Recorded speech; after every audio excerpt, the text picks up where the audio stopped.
Bismillahirrahmanirrahim. Assalamualaikum warahmatullahi wabarakatuh. Alhamdulillah.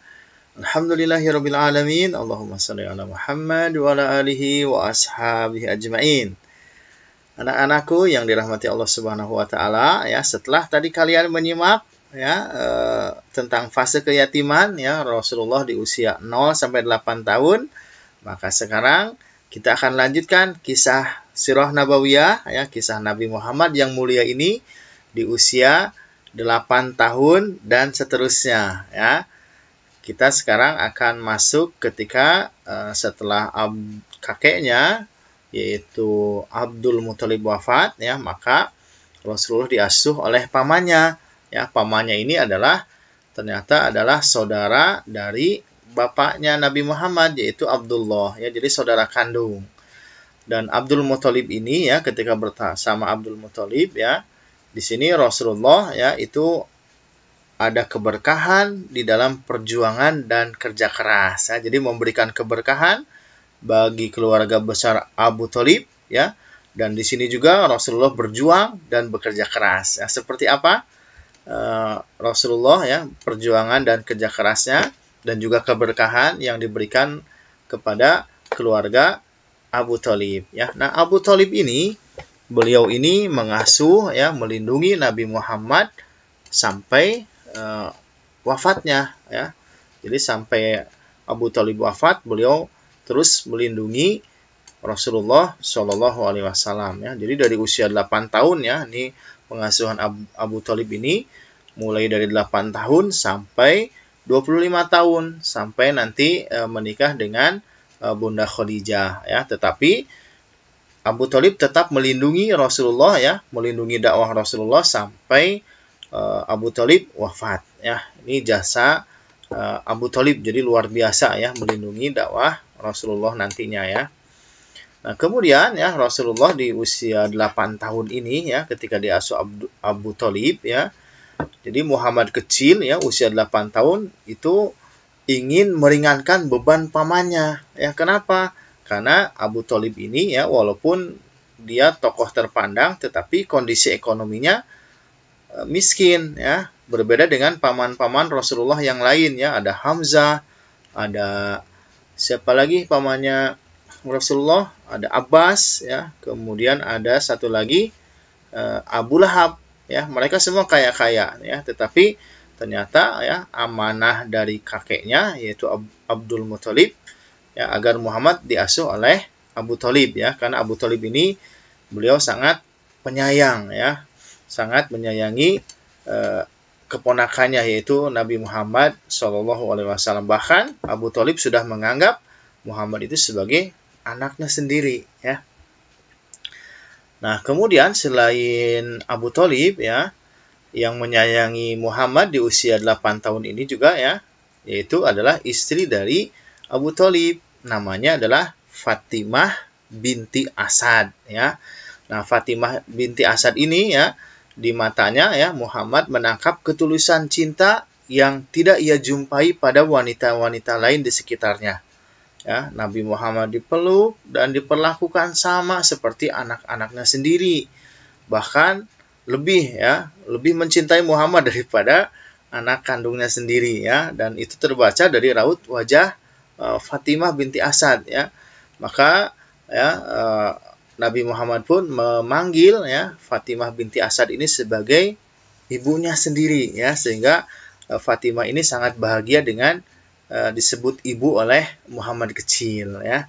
Jadi selain Abu Thalib, ya, ada Fatimah binti Asad yang mengasuh dan juga memberikan kasih sayang kepada Muhammad, ya, di usia 8 tahun sampai sampai 9, 10, 11 sampai tadi, ya, 25 tahun, ya, sampai menikah dengan Bunda Khadijah.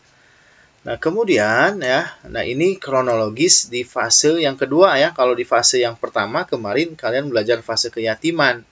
Ya, di fase kedua ini fase menggembala namanya, ya, fase menggembala. Nah, ada 3 peristiwa besar yang terjadi di fase ini, ya, fase menggembala. Yang pertama adalah keberkahan dalam makanan, kemudian yang kedua Rasulullah Shallallahu Alaihi Wasallam menggembala kambing, dan yang ketiga Rasulullah diajak berdoa memohon hujan ke Ka'bah. Ya. Nah, di bahasan kali ini Bapak akan membahas satu aja dulu ya, yaitu tentang keberkahan dalam makanan.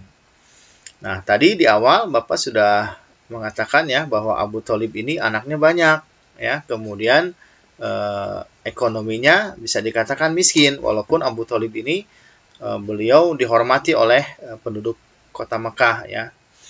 Nah, tetapi ya dengan kehadiran Rasulullah di dalam keluarga Abu Thalib ternyata itu memberikan keberkahan. Apa keberkahannya? Makanan ya. Nah, biasanya Muhammad ini kan dia suka malu ya, karena beliau ini kan keponakannya Abu Thalib. Bahkan ketika makan itu biasanya Muhammad itu belakangan gitu ya, di akhir, nggak mau ngambil duluan. Tetapi yang terjadi apa? Justru yang terjadi ketika Nabi Muhammad mengambil belakangan, itu semua anak-anak Abu Thalib itu merasa masih lapar, masih kekurangan, tetapi makanannya sudah habis.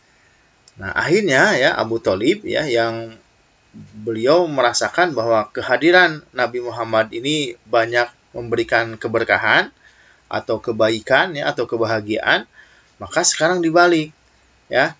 Jadi Nabi Muhammad yang mengambil makanan duluan, baru kemudian anak-anak Abu Thalib ya. Apa yang terjadi?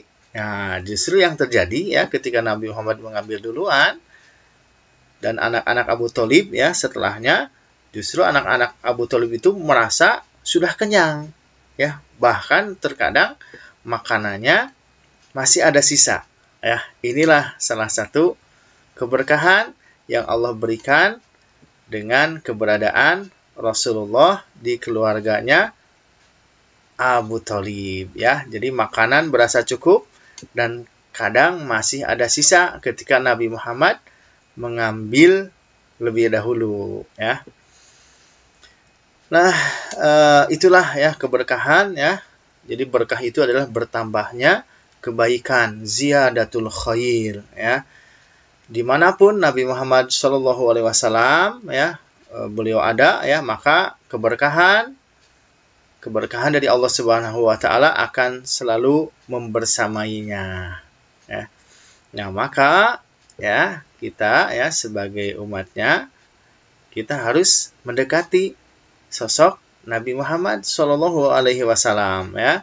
Semakin banyak yang kita tahu ya tentang sosok Nabi Muhammad Shallallahu Alaihi Wasallam ini, maka akan semakin banyak petunjuk Allah Subhanahu Wa Taala yang bisa kita dapatkan, dan tentunya akan semakin membuat keberkahan ya, membuat kebahagiaan di dalam kehidupan kita ya. Mudah-mudahan ya kita bahagia, keluarga kita juga bahagia, dan semua yang ada di sekitar kita ya, itu semuanya ikut berbahagia ketika kita dekat dengan sosok Nabi Muhammad SAW, kemudian meniru semua sifat-sifat ya akhlak Rasulullah yang mulia itu ya.